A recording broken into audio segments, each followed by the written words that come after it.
আমরা 300 টাকায় পাঞ্জাবি বিক্রি করি, 300 টাকায় পাজামা বিক্রি করি। এই ছাড়াও আমাদের বিভিন্ন মূল্যের প্রোডাক্ট আছে যেটা বাজার মূল্যের চেয়ে অনেক কম, কারণ আমাদের প্রোডাকশন কস্ট কম।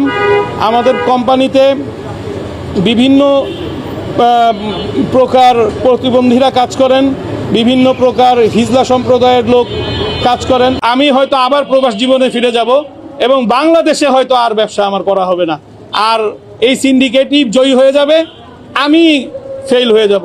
ঘটনার দিন রাতে আমাকে হাতিরঝিল থানা পুলিশ ওসি তিনি আমাকে ফোন দিয়ে বললেন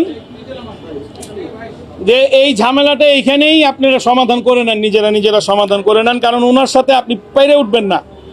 ওনার অনেক ক্ষমতা, অনেক পাওয়ার, ওনার সাথে পেরে উঠবেন না, উনি আমাকে বদলি করে দিবে। তো এই রকম ভয় পাওয়া লোক দিয়ে এরকম একটা এলাকা চলতে পারে না।